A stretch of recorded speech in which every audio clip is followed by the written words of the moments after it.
Ué, então não tem, porque se tem paciência, é paciente, ele suporta.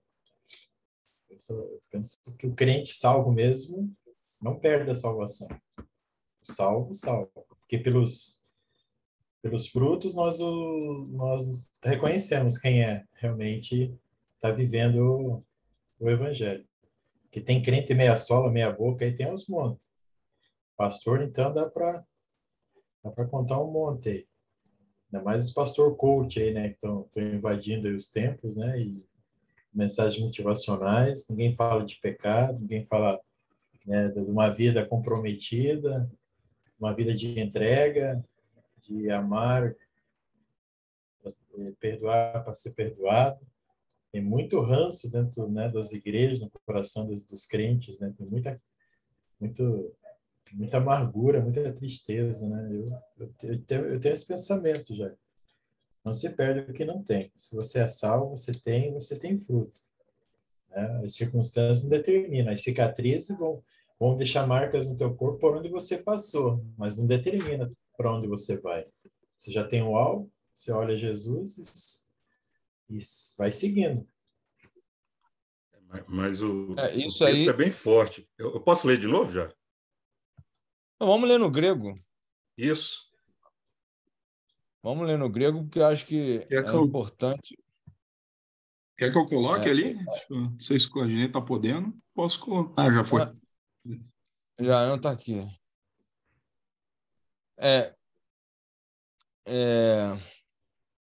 Mas não vamos. Eu não vou traduzir o 5, não, tá? Vou pegar no 6 mesmo. Para evitar. Assim, o que ele está falando no final do 5? Ele está falando que eles precisam progredir, né? Na fé, eles precisam de leite, precisam de alimento sólido, né? Isso, e eles estão ainda tomando leitinho. Então, ele está falando de maturidade espiritual, né? Eles são inexperientes na palavra da justiça porque é criança. Acho que o Ricardo até meio que pegou esse viés aí, né? Para tal. O Luiz quer falar? Fala então, Luiz. Você tem uma outra interjeição? Eu ia falar aqui que ele tá falando para um contexto de um povo que está alicerçado lá no judaísmo ainda, né? E agora ele está mostrando para frente que nós temos que olhar para Cristo, que é autor e consumador da nossa fé. Então, não seria essa questão aqui daquelas pessoas que começam a caminhar com Cristo, entender que é Cristo e daqui a pouco voltam lá para aquele conceito judaico, para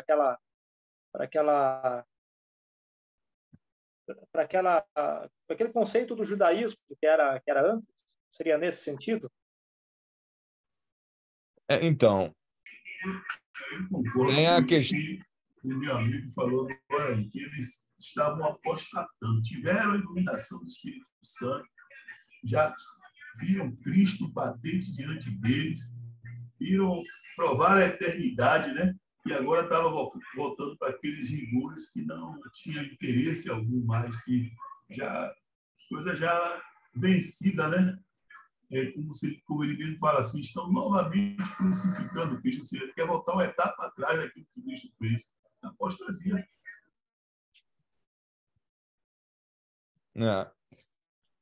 Então, no finalzinho do 5, ele fala isso, pois quando já deviam ser mestres, levando em conta o tempo já, né? Vocês têm novamente necessidade de alguém que lhes ensine quais são os princípios elementares dos oráculos de Deus. Passaram a ter necessidade de leite e não de alimento sólido. Ele está dando uma chamada de atenção aqui, né? Ora, todo aquele que se alimenta de leite é inexperiente na palavra de justiça, porque é criança. Mas o alimento sólido é para os adultos, para aqueles que, pela prática, têm essas faculdades exercitadas para discernir não somente o bem, mas também o mal. Paulo. O autor, esse capítulo aqui, ele é difícil. Mas eu acredito que nós devemos tentar compreendê-lo através do contexto maior da construção do raciocínio do autor desde o capítulo 1.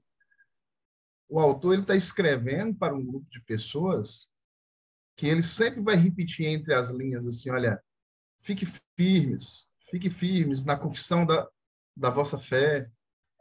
Então, aí no 6, no 5, ele vai falar, isso que você citou aí, a questão que ele esperava deles, de serem mestres, e não são, porque ainda estão tomando leite. E a ideia de tomar leite é de maturidade. E a imaturidade ela é desenhada na volta às práticas, né, do judaísmo, aqui. Principalmente desse contexto em diante, que ele vai intensificar mais, né? Vai falar sobre sacrifício. E quando ele chega no 6 aqui, ele vai falar, e recaíram novamente. E aí, aqui que é a nossa crise, né? E recaíram. Aí, eu penso que tem uma necessidade da gente compreender, e ele vai fazer essa dissertação no versículo, compreender o entendimento de quem vai receber a carta, por serem imaturos. E por serem imaturos, e estão voltando às práticas, o que eles entendem? Que eles precisam ser renovados. E se eles precisam ser renovados nos rituais antiquados, eles entendem também que precisam ser renovados no aspecto da graça e da cruz. E aí o autor está dizendo, uma vez que caíram, é impossível serem renovados, porque o sacrifício, a segunda ordem de Melquisedeque, é eterno, é uma vez por todas. Não tem esse vai e vem. Eu entendo mais ou menos nesse aspecto. Então, você está falando que é impossível na hipótese. É um movimento hipoteticamente da mente impossível. de quem é imaturo. A minha defesa é que ele está chamando a atenção assim, você voltar para essas coisas não vai servir de coisa alguma para você, porque por meio daquele sacrifício todo é impossível você atingir qualquer tipo de justificação, obter graça de Deus, porque até aqui ele vem provando isso desde o primeiro capítulo, que é superior a tudo, né? Por isso que eu acho que a chave disso está aqui no verso 6, nessas primeiras palavrinhas aqui, é parapeusontas palir, tendo decaído outra vez. Outra vez. É uma repetição da coisa, né? Tem pessoas que interpretam o afastamento, né? Mas o afastamento tem a ver com a palavra apostatar, né? Apostatar tem a ver com você se afastar de onde e não perder algo. Mas a palavra aqui não é apostatar no grego, né? É caiu mesmo. Então, esse cair aí é uma fala do autor segundo, hipoteticamente, o pensamento de quem é imaturo e pensa dessa maneira. Não tem como serem renovados, porque o sacrifício de Cristo é eterno. É uma vez para sempre.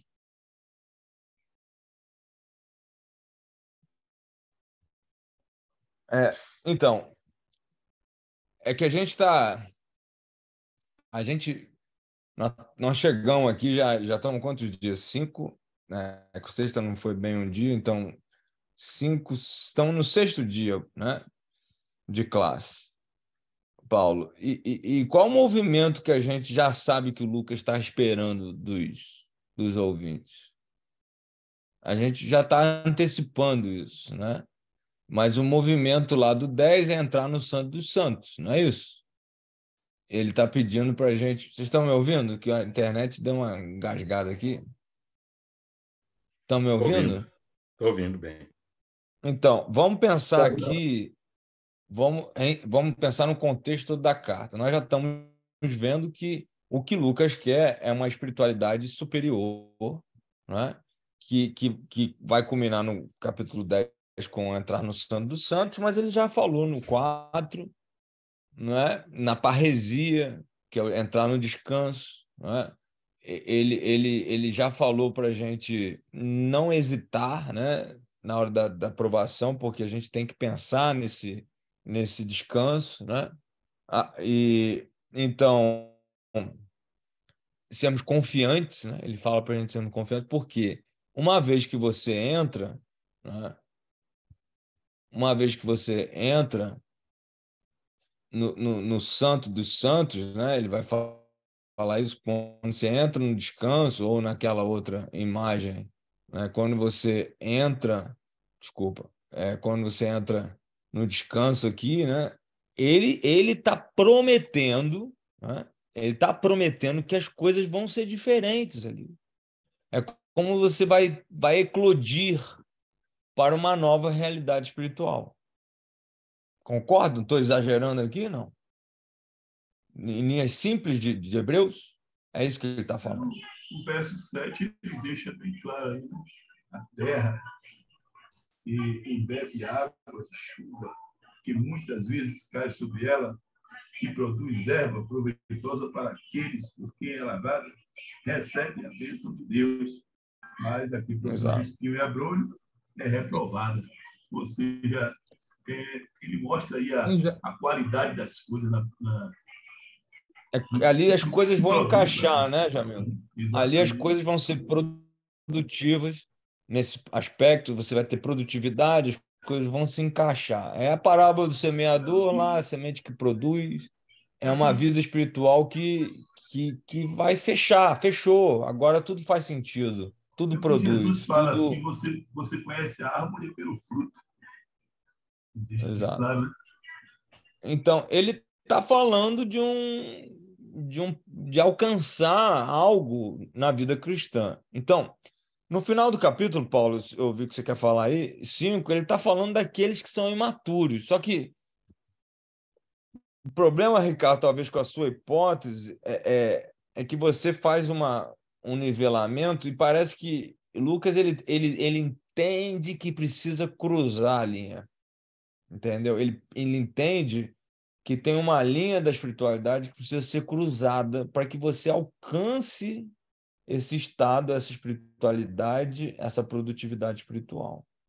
Então, não há um vai e vem aqui, porque da mesma forma que se você atravessasse, né, o Mar Vermelho, você deixava o Egito para trás, ele está falando do véu como sendo algo que você ultrapassa, e uma vez estando ali, você não vai ter mais retrocesso, você vai recuperar, lembre-se aquele quadro, né? De uma certa da conexão com Deus que vai te permitir deslanchar. Fala, Paulo. Fala. Eu estou trazendo o contexto de volta de Hebreus para a gente entender o que o Lucas está querendo. Né? Então, o que seria entrar no Santo dos Santos? Segundo Lucas. O que é ultrapassar essa linha? Em termos de espiritualidade, em termos relacionais. Essa é uma pergunta. Essa pergunta é uma pergunta muito profunda, né? Assim, e é uma pergunta talvez secundária, assim, que não é secundária, ela surge da compreensão dessa teologia de Lucas que massifica esse contexto. Então, ela é a grande pergunta a ser respondida depois que a gente termina o estudo, né? Mas o Jamildo ali meio que está falando. Ele está falando de água, de chuva, de terra, de bênção, produtividade, né? A questão de filho, de família que a gente está falando aqui, a própria bênção de Abraão, ser bendito na terra. Existe todo um aspecto do cara florescer na espiritualidade. Né? Eu consigo ver aqui que eu consigo ver aqui, não sei se eu estou vendo demais, mas eu consigo ver que Lucas ele está combatendo certos judaizantes aqui. Então, assim, o judaizante, aquele que volta, que quer que seja agregada à fé em Cristo, outros valores do antigo, são aqueles que, para ele, Cristo não tem a suficiência, né? Não tem por exemplo, o judaizante, ele diz assim, ó, tem que circuncidar, tem que fazer isso, tem que fazer aquilo, tem que fazer aquilo outro.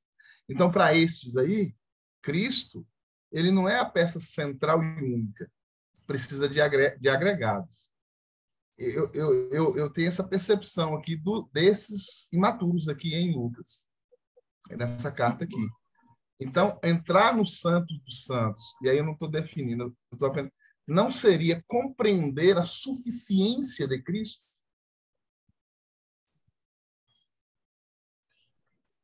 É uma ótima proposta, né? E também, mas tem um aspecto da ousadia, né? Que ele fala de, assim, tem que ter uma busca por isso, né? Então, não é só compreender no sentido, mas é também o querer, né? Tipo assim, você deseja por o algo. sentido judaico, né? Compreender o sentido judaico. Porque no sentido judaico, compreender é compreender, interagir e viver. Não é só na teoria.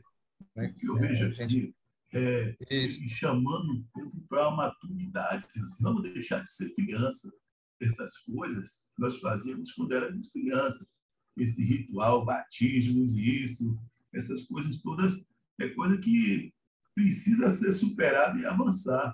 Aí eu até pego as palavras de Paulo aqui em Filipenses, no capítulo 3, verso 12 a 15, ele diz assim, não que eu tenha recebido isso ou que tenha obtido perfeição, mas prossigo para conquistar aquilo para que também fui conquistado por Cristo Jesus.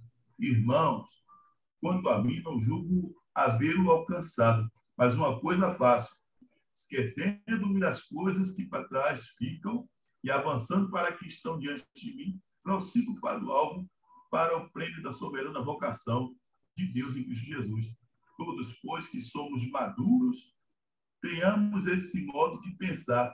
E se em alguma coisa vocês pensam de modo diferente, também isso Deus revelará para vocês. Seja como for, andemos de acordo com o que já alcançamos. Ou seja, aqui é um contextozinho diferenciado Filipenses e Hebreus, mas eu creio que a impulsão do texto é a mesma. Vamos avançar, vamos deixar a meninice, porque aquele que ficar preso nessa meninice dificilmente vai poder obter o dom e a promessa e o descanso, né? É semelhante àquela provocação lá em Massá, por causa daquilo tudo ali, perder a chance de ver a terra prometida. Então, o que ele está dizendo, vamos avançar, meu irmão. Esquecendo as coisas que para trás ficam, avanço para o alvo. O que meu irmão Paulo fala ali do santo dos santos. Eu não sei o que é, não sei como é, mas eu sei que tem. Eu vou avançar. Não vou recuar, não. Então, eu estou querendo para o texto, mas vocês estão discutindo, tá bom. Fala, Ricardo, depois... Não, Jamildo acabou de falar. Então, sobre aquela minha hipótese, como eu falei, é uma hipótese, né? Olhando pela questão, principalmente aqui dos que já provaram o dom e tal. Levando em conta essa questão da linha, realmente é real, né? A gente fica com a hipótese que eu acho que é mais aceita no geral, é que os caras nunca passaram a linha, eles tiveram toda a condição, né, de entender, de ver Deus, de ter boa explicação, né, como até o Jamil estava falando agora aí da questão, né, do povo no deserto, viu Deus fazer as coisas, né, teve a lei e tal, e não rompeu, né. Então, acho que essa, de certa forma, seria uma linha equilibrada aí dentro da questão, né. Eu acho que a grande questão realmente é essa, então, né, o que é passar a linha, né? Que acho que é o que a gente vai ter que acabar resolvendo, né? Porque dentro da questão aqui parece que os caras tiveram assim muita, né? Dá quase a entender que eles passaram dali por tudo isso que eles estão vendo, né? Eles viram, foram iluminados, provaram o dom celestial, se tornaram participantes do Espírito, né? Provaram da boa palavra e eles não passaram a linha, né? Eu acho que isso que é bem assim difícil, por isso assim que a nível de hipótese, né? Eu trouxe aquela que parece que, e eu já vi isso na prática, né? Embora eu sei que aqui a questão é quanto à palavra, mas eu já vi isso muito na prática, assim, né? De caras que foram muito além, de repente, né? Se arregaçaram e tal, e os caras não voltam mais para aquilo. Mas enfim, pode ser outro tipo de questão, né? A questão é o texto, né? E acho que é isso que então a gente vai ter que resolver, né? Só uma... Antes de ir para o grego, Só queria... É porque o grego... Acho que a gente vai resolver a questão rápido, mas fala aí, Robson. A hora está por vocês aí, senão a gente... É porque tem algumas coisas aqui, algumas palavras que eu acredito que, por exemplo, ele vai falar sobre a questão do... Primeiro ele usa, né, fundamentos elementares, depois princípios básicos. Ele vai falar da lei, ele fala do batismo, da imposição de mãos.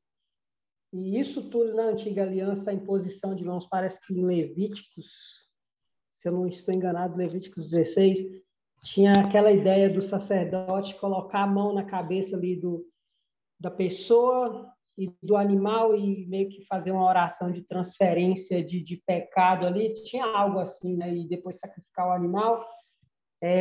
Todo aquele sistema de lavação, né, de vestes, de roupas, né, isso parece que o que ele está querendo dizer aí, esse batismo aí não é o batismo de imersão, mas é o sistema da antiga lei de lavar-se. Então, parece-me que o que o autor está querendo dizer aí é que todas essas coisas, né, elas não seriam totalmente compreendidas e não fariam sentido se o próprio Cristo não tivesse morrido para que a gente entendesse o que significaria aquilo, ou que os próprios homens que iam nessa carta entendessem. Mas o fato é que parece que há uma chamada de atenção aí sobre a galera tá tentada a ficar nessas práticas e não prestar atenção que isso tudo se cumpriu em Cristo. Eu acho que a ideia é muito mais simples do que tudo isso aí, gente. Se vocês me permitirem aqui, Jamildo. Pode. Sim. Porque tá, assim, a gente, quando faz exegese, né, o que eu estou tentando fazer aqui, a gente já entendeu a seta grande de Hebreus. Né? A gente já sabe o que está na cabeça de Hebreus, gente. Todo mundo, de Lucas, né? Então, o que Lucas está querendo? A carta tem um propósito só. É levar, né, os ouvintes a desfrutarem de uma experiência com Deus muito mais elevada, muito mais profunda e muito mais definitiva. Certo? Ponto final. Esse é o objetivo de Lucas. Então, no grego, o problema é um probleminha de tradução. É verdade, um probleminha de tradução mesmo. É um probleminha bem pequeno. Por quê? Quando você vai para a palavra no versículo 4, adunaton, não é? E ele já falou que eles são bebês, né, que eles estão precisando, e ele pede licença, ele fala, vamos deixar os princípios elementares da doutrina de Cristo, né? Vamos avançar, chega dessa cozinha. O que é isso aí? Ele está falando, né, um pouco do que o Ricardo falou e do Paulo falou, mas num nível da espiritualidade que é inicial. Aqui, ó. Se você pensar, né, assim, ó, eu tinha um gráfico aqui. Ele fala, vocês são bebês, são imaturos. E esse é o gráfico da caminhada de pessoas imaturas. Eles não cruzaram o véu, a linha aqui que o Paulo perguntou, Ricardo. E Hebreus está falando, vocês têm que cruzar, vamos botar esse foguete para sair do chão, brother. Vamos sair do chão. Então, a trajetória deles é levanta, cai, levanta, cai, levanta, cai, levanta, cai, levanta, cai. Lembra do endurecimento?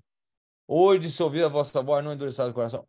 Essa trajetória de nunca arranca, nunca vai, nunca rompe o véu. Então, e olha o que ele fala do que está do lado de lá.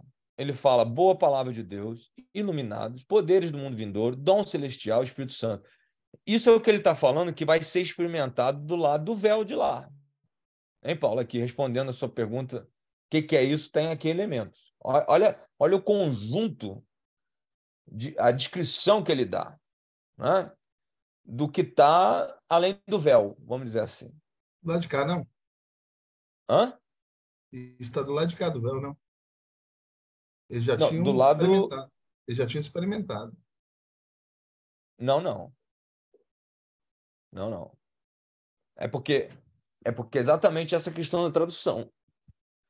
Isso está do lado de lá do véu, são coisas ótimas. O Espírito Santo, o dom celestial, os poderes do mundo vindouro. Você está iluminado, você tem a boa palavra de Deus, você tem um pacotão.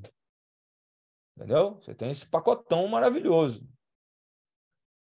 E essa questão do texto, que parece que ele está falando que o cara experimenta essas coisas e cai. Não, o que ele está dizendo é que uma vez que o cara rompe, é impossível voltar.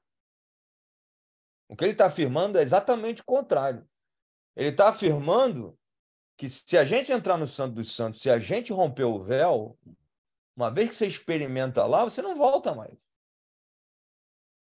Isso não faz sentido pelo que a gente está ouvindo até aqui, com toda a teologia de Lucas? Faz super sentido. Ele fala, o cara experimentou isso aqui e fechou, placou. Ele não volta.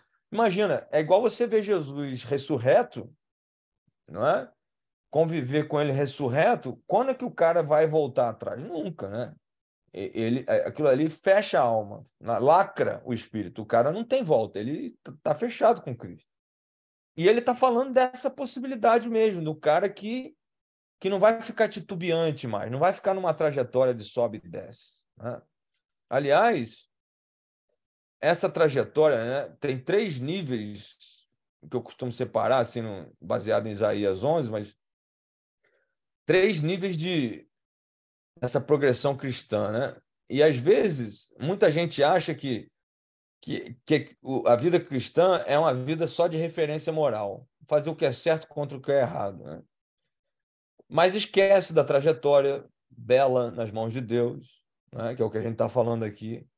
Esquece de uma vida de total entrega. Então, há uma teologia, depois a gente pode trabalhar isso com mais detalhe, né?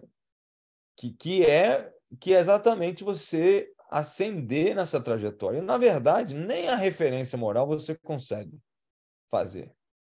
Porque quem está tentando só isso não é pelo poder do Espírito e acaba sendo um fariseu, sendo um legalista e fazendo de conta quando, na verdade, ele está naquele eixo da bagunça, né? Libertinagem e legalismo. Então, indo para o texto, eu vou resolver rápido para a gente não se delongar muito hoje, amanhã a gente continua, mas a questão é isso aqui, ó. Adínaton. Primeiro que é um adjetivo, né? Nominativo, não é um verbo, certo? E aí essa expressão no grego ela é peculiar, né? O que ele está querendo dizer? Olha o significado de adinatos, né? Tem o a, negação de dínatos, né? Que é possibilidade, poder, né? Aquilo que é possível, ou seja, não é possível, né? Coisas que são impossíveis, sem força, né? E olha o contexto aqui. Jesus, quando fala para os discípulos, né, as coisas que são impossíveis, ou seja, coisas que não vão acontecer, né? Olha o uso da palavra.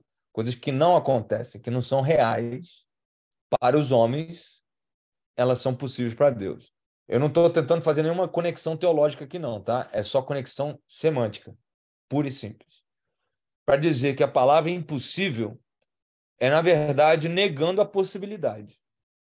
Certo? Tudo bem. Tá junto aí? Tá todo mundo junto comigo? Então, o que é impossível? O problema aqui é segurar a respiração. É não segurar. Quer dizer, é não respirar na frase. O que é impossível? O que ele está querendo dizer é impossível, 2 pontos, que alguém que uma vez foi iluminado e prove e tenha provado daquela lista lá, né, do dom celestial, do Espírito Santo, da bondade de Deus e do poder, né, da era vindoura. Olha aqui a expressão. Isso aqui é a grande safadeza, né, do texto. Uma digressão, isso aí já. Oi? Isso é uma digressão? Digressão? Ele está falando, é impossível, porque a frase toda é que alguém prove. Ele está divagando. Exatamente, ele está dizendo, é impossível que alguém prove e caia. Não é isso? Até o 6 é isso que ele está falando. E caia para que depois ele volte lá para o arrependimento, crucificando Cristo, Filho de Deus e tal, né? Então, isso para ele é impossível. E olha aqui o detalhe,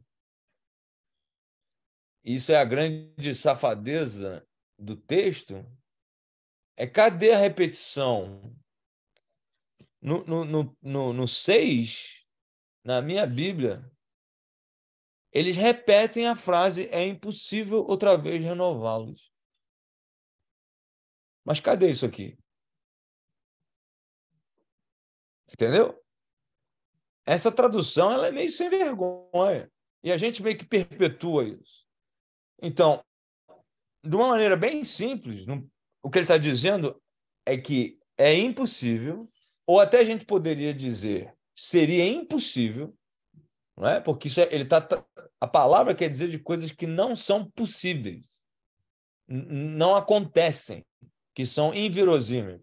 Então, em vez de falar impossível, vamos dizer, não é verossímil, não é real, não é factível, não é realizável, não pode acontecer, certo? Isso aqui. Aí lê o resto do texto. Então, o que ele está dizendo é que essa conjectura ela não é possível.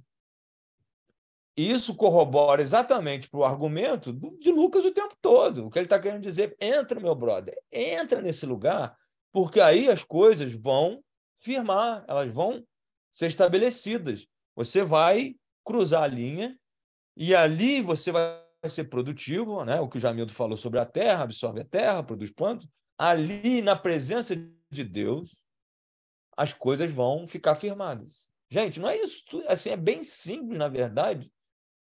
E se a gente olhar para o texto de novo, né? Não querendo ficar muito repetitivo, mas olha o pecado original. Uma vez que o homem volta para Deus, né? Ele se volta para Deus, aqui essa ligação é que é fenomenal, a presença de Deus. E é por isso que ele fala, a gente tem que ter ousadia, a gente tem que entrar no descanso, a gente tem que entrar no Santo dos Santos. Porque se não entrar, a espiritualidade fica uma droga. Entendeu?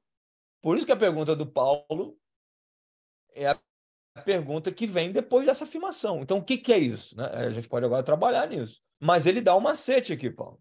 Essas coisas excelentes aí, ó.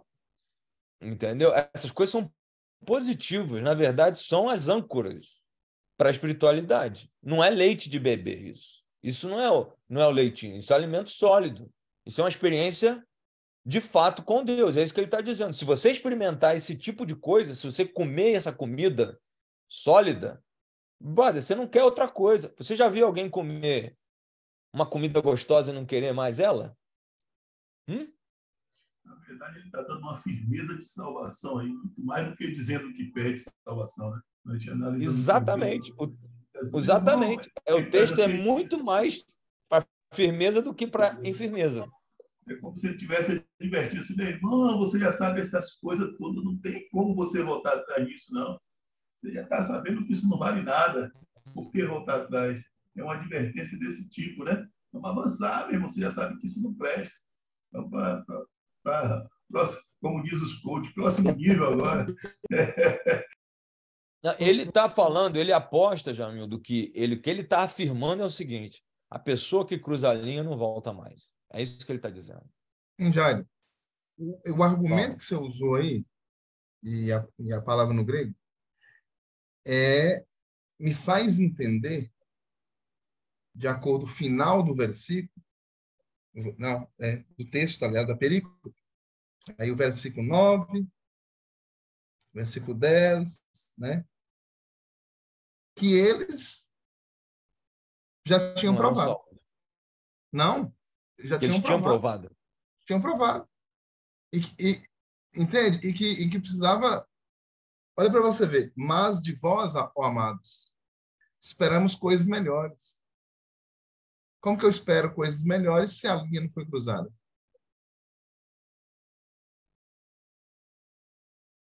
Eu acho que eles estavam com problema de não ter cruzado a linha. Eu acho que ele tá falando, vocês estão lá Não na é um dualismo, beiradinha. não.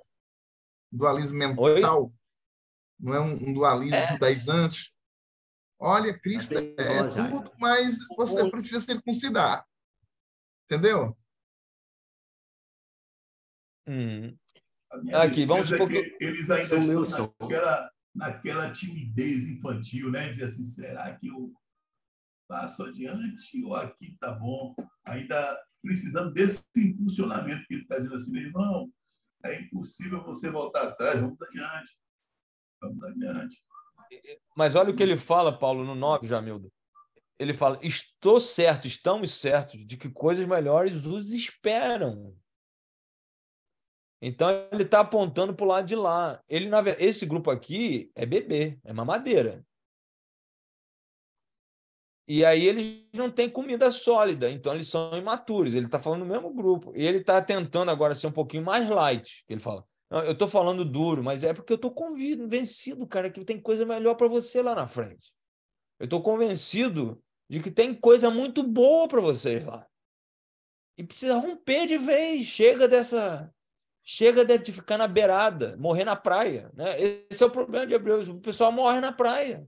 A piada do Manel Joaquim lá, vamos voltar para Portugal, né? Depois de atravessar o Atlântico. É isso aí. O cara vai. A minha Ele mente não entra.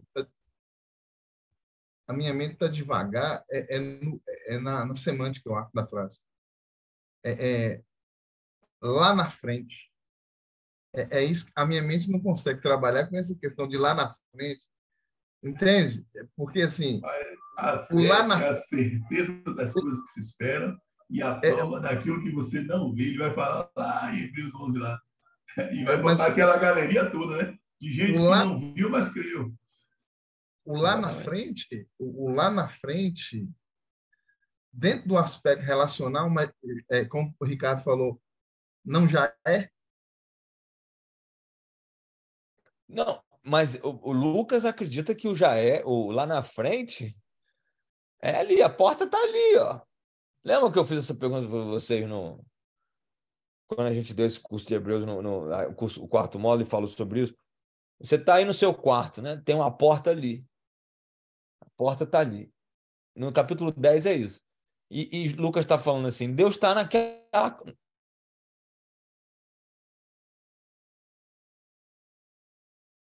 Está atrás daquela porta ali.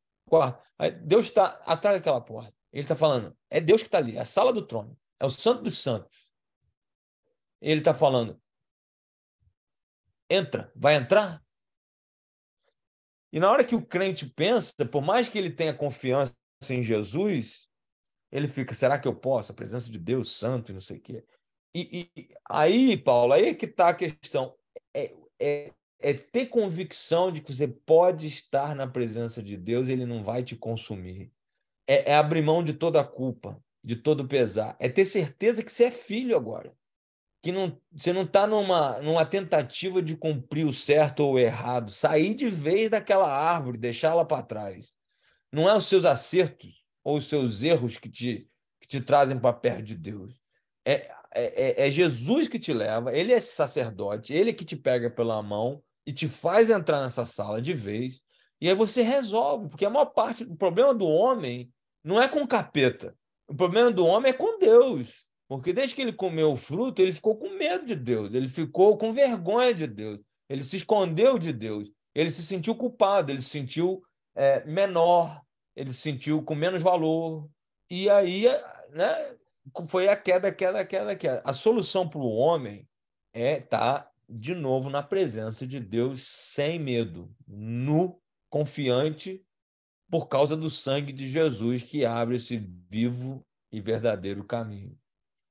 Essa é a teologia de Hebreus. No caso da carta de Hebreus, se torna evangelística. Mas é evangelística, é apologética, é teológica, é cristocêntrica, Eu acredito que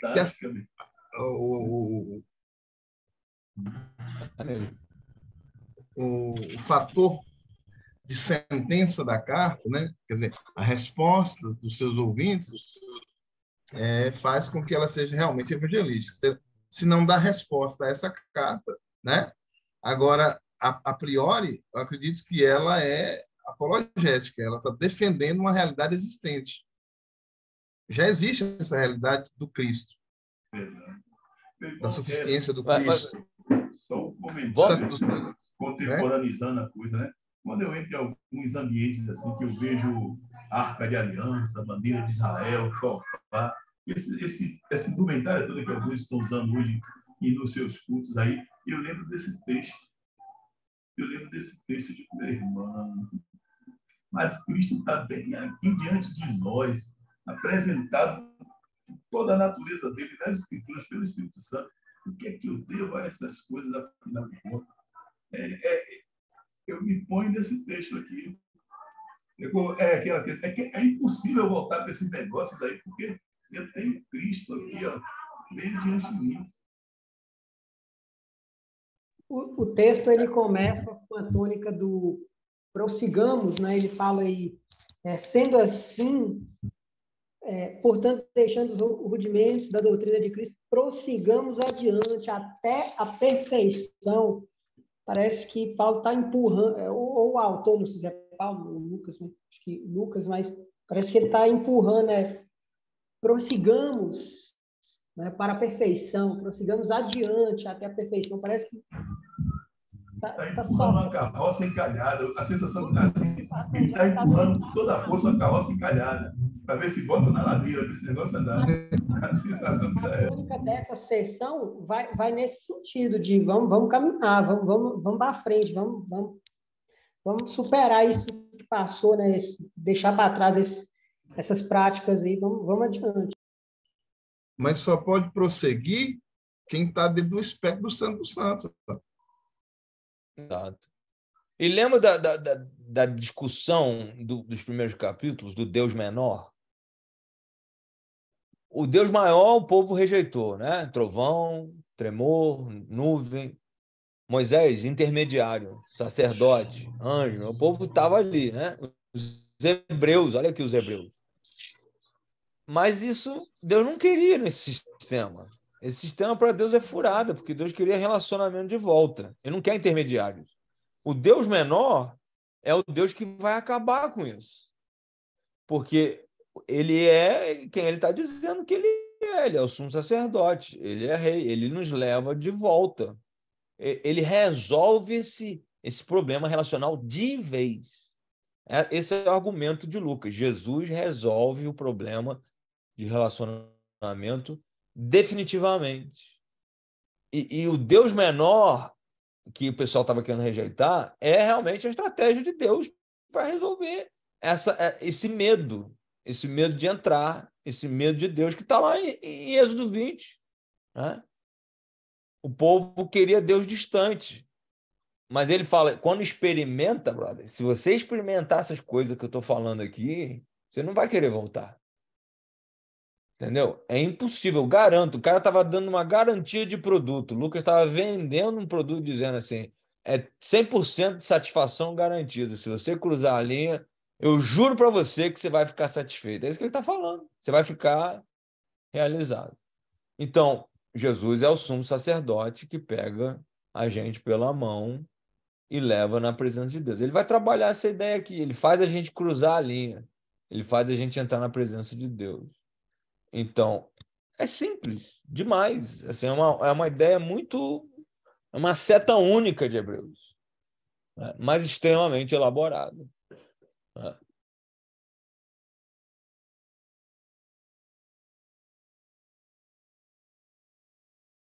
O Paulo Orlando, você falou aqui de ferir a rocha 2 vezes, né?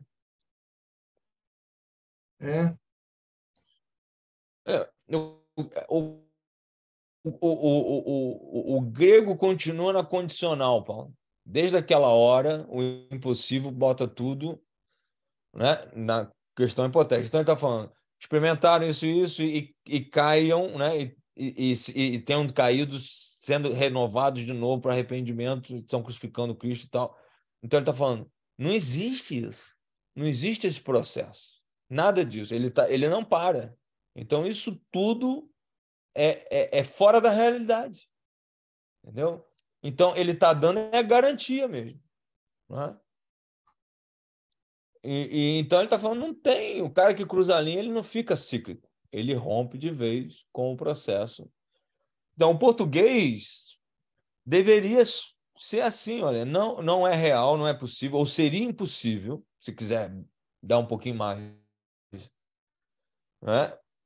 Que aqueles que uma vez foram iluminados, provaram o dom, se tornaram participantes do Espírito Santo, provaram a boa palavra de Deus e caiam e sejam renovados no arrependimento, visto que de novo estariam crucificando para si mesmos, filhos de Deus, e pondo a zombaria. Tudo isso é impossível, entendeu?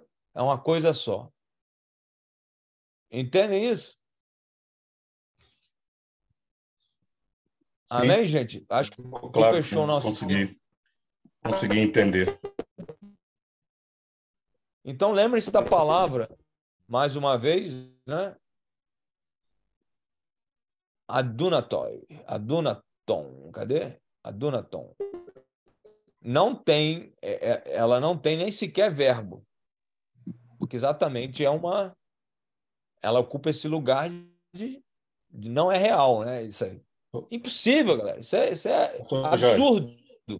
Poderíamos usar aquela máxima: quem nasceu não pode desnascer. Ele precisa seguir o processo natural de crescimento, não é isso? Sim, ele está numa direção sem volta, né? Sim. Não tem como. É um processo iniciado que não vai terminar, exatamente. Já tem é bem simples a teologia. Essa questão aí eu achei interessante, eu olhando aí no grego, o versículo 6, e caíram, e recaíram, né? E caíram. Ela está dentro de esses dois tracinhos aí, é um recurso literário de digressão, onde o autor divaga da realidade que ele está construindo, né? Na verdade, não tem essa de cair. Ele só coloca isso aí, né, como um complemento daquilo que ele vai fechar, mas a ideia não é essa. Ele está falando, é impossível o cara experimentar isso e cai e renove para arrependimento, crucificando tudo. Ele está dizendo, não existe essa religião de vai e volta quando o cara cruza a linha. É isso que ele está falando. É impossível isso. É a garantia, como o Jamildo falou. Amém, gente? Amanhã a gente pode dar uma repescada nisso aí para vocês olharem o texto. Mas vão se debatendo aí com os versículos. Ficou bom assim, porque cara, a gente tem muito essa ideia de, pô, perde ou não perde a salvação? O que o autor está querendo dizer aqui? Parece que ele está dizendo que perde, mas de fato essa palavrinha aí resolve muito. E é o contrário, está afirmando. O Valdir. Ele está afirmando. Tá ruim aí, Robson, no celular. Fala, Jair. Não, o Valdir tinha falado isso, né? Tipo, você vai perder o que você não ganhou ainda, né? Mas é mais ou menos nessa linha aí.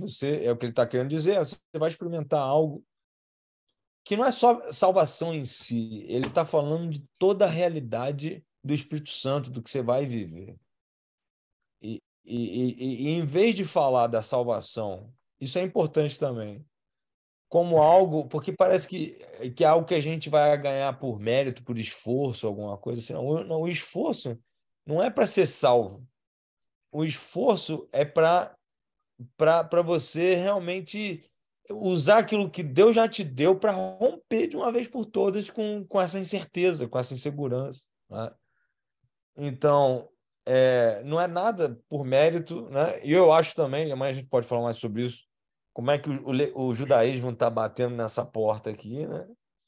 Porque bate, né? E o judaísmo, vamos ter bastante convicção, né, no que a gente está apresentando aqui, de que o judaísmo é o puro resultado desse rejeitar, né, da presença de Deus grande, né? Vamos lembrar muito bem do capítulo 20 de Êxodo para dizer que o judaísmo atual e do tempo de Jesus e de Paulo e até nós é um judaísmo que não aguenta Deus perto, né?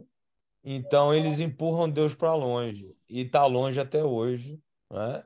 E eles não, por isso que a carta é aos Hebreus. Então a gente precisa, né, deixar o judaísmo para bem longe mesmo, porque eles nunca quiseram Deus perto e continuam não querendo um Deus perto, um Deus relacional. Entendeu? O problema é a questão negativa ali, né? Sempre se volta para o negativo, né? Esse é o único problema. Se tu só lesse, né, e desse uma perspectiva positiva, e isso que a continuidade do livro mostra para nós, você ia ter uma outra perspectiva. Então, isso é muito interessante. Que Lucas afirma com veemência, quando diz assim, vocês fazendo isso não está crucificando novamente Cristo, ou seja, deixando ele longe. Quando ele foi crucificado, ele ficou fora do arraial. Ele foi feito maldição. Vocês estão crucificando novamente Cristo. Aí, na verdade, é o que o irmão falou ali. É como se ele estivesse empurrando, impulsionando uma carroça com pneu furado. É o despertar da fé, porque somente pela fé a gente vai ver esse santo dos santos, somente pela fé a gente vai ter essa certeza maciça da salvação, e somente pela fé a gente vai ver que a vantagem é estar em Cristo e não nessas coisas remotas, essas coisas passageiras que foram sombra daquilo que viria. Vai viver na sombra a vida toda, desde que nós temos luz.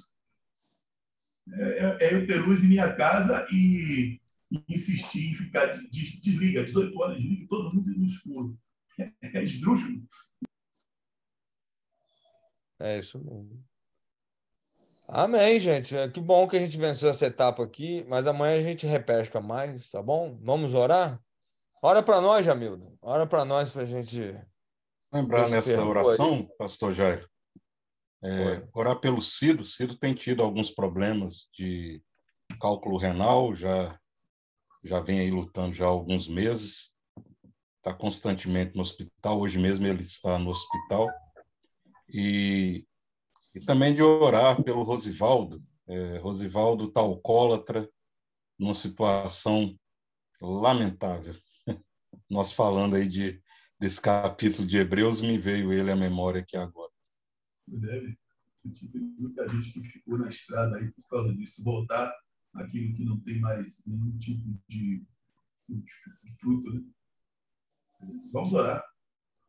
Santo Deus, eterno Pai e Todo-Poderoso, embaixo da sua misericórdia nós estamos sempre, Senhor. Que o Senhor possa clarear a nossa mente, nos dar, ó Deus, sanidade para que nós possamos caminhar, Senhor, com firmeza para diante do Senhor, aquele que é autor, consumador da nossa fé. Que a nossa estrada, Deus, seja pavimentada com as suas palavras, com o seu Espírito Santo. Que nós possamos, ó Deus, esquecer das coisas que para trás fica e para diante o alvo, que é a soberana vocação de Cristo Jesus. Meu Deus, esse abrir dos olhos que foi dado aos irmãos naquele tempo, seja dado também à sua igreja nos tempos de hoje, Pai. Oramos, ó Deus, por esses irmãos citados que ficaram pelo meio do caminho, mas que ainda podem ser impulsionados pela sua palavra, pela fé, pelo seu Espírito Santo que nos convence do pecado, da justiça e do juízo. Precisamos, ó Deus, ter essa capacidade, Senhor, de também voltar e resgatar aqueles que, porventura, estacionaram no caminho. Sabemos que o Senhor é misericordioso e o Senhor fez isso conosco. E nós precisamos, da mesma maneira, fazer com aqueles que o Senhor tem colocado diante de nós. Te agradecemos, ó Deus, por essas ricas instruções que vêm da parte do Senhor, que nós possamos observar com a perspectiva cada vez mais ampla, Senhor, porque é patente que estamos caminhando na derrocada final da igreja desse tempo e nós precisamos estar preparados para todo tipo de anomalia que vai tentar adentrar a sua igreja e combater e colocar Cristo como patente, Cristo coluna da igreja, sustentáculo da igreja, rei, sacerdote, profeta, tudo sobre nós, o nosso Cordeiro. Te agradecemos por tudo, em nome do Senhor Jesus. Amém. Amém. Essa observação, o pastor Cido está firme na fé, viu? Só está doente. É só o outro rapaz que, infelizmente, vai apostar toda a fé. Ele dá umas mancadas de vez em quando, mas está firme. Ele manca um pouco, mas está firme. Tá manco, mas está firme, né? Isso. Mas desde que Jacó segurou o anjo, a gente vem de lá mancando. Ele está igual Jacó. O importante é chegar mancando, mas chega. Beleza, irmãos. Para quem não sabe, o Cido nasceu com uma malformação coxofemoral. Ele manca mesmo, né? Tem uma perna bem mais curta que a outra. A gente brinca com ele. Mas, ô Cláudio, você tem contato com o Rosivaldo? Porque eu já tentei achar. Oi? Então, eu consegui porque o meu tio é muito amigo dele. E meu tio só descobriu por um acaso que ele tinha voltado do sul para Montes Claros, e o irmão dele procurou meu tio pedindo socorro. E meu tio falou, mas como assim? Falei, já tem alguns meses que ele voltou aqui para Montes Claros. Meu tio falou, eu não sabia. E aí meu tio foi atrás e conseguiu encontrá-lo, mas está numa situação lamentável, está alcoólatra mesmo. E aí meu tio me passou o contato, eu consegui falar com ele, mas foi só uma vez também, não consegui falar novamente, não. Está numa situação bem, bem complicada mesmo. É isso. 15 dias atrás, eu encontrei um rapaz que foi um crente bom, rapaz, aí caiu nesse negócio de alcoolismo. Aí ele esteve lá na congregação, pediu oração, conversei com ele, exortei, chamei, rapaz, vem almoçar comigo, entrega a família, se recomponha, volta a Cristo. Ele falou comigo, eu estou fraco, eu preciso. Aí oramos com ele se comprometeu, né, em voltar. Aí na outra semana o irmão fez assim, sabe aquele irmão que você orou naquele dia aqui? Rapaz, ele morreu ontem. Aí eu fiquei assim, triste, né, que ele deu aquele ânimo de voltar, recongregar e tudo. E aí morreu em virtude do álcool, rapaz. É triste a gente ver as pessoas se degradando assim. Mas depois a gente fala mais, então, Cláudio. Se você tiver o contato dele, de repente, vamos morar aí. A história que precisa ser ajudada aí. Valeu, gente. Para quem não sabe, a Argentina está perdendo por 3-0. Tá ganhando, não? Nada, tá ganhando Nossa Argentina está ganhando de 2-0. Mas aqui, eu tô torcendo para a Argentina, tá? Eu também. Primeira vez na vida. Porque Tô França ou Marrocos, cara, assim, para mim é futebol. Eu gosto de futebol. Eu estou da seguinte maneira, tu assistindo o jogo, quem faz gol, tu é gol! É de um lado, é do outro, para mim fez o gol, todo comemorando. Gol é gol em qualquer lugar. E é isso aí. Eu também estou nessa. Teve um repórter egípcio que ontem o egípcio gosta de futebol, tá? Vocês sabem do Salah e tudo. O egípcio tem uma baita no time de futebol.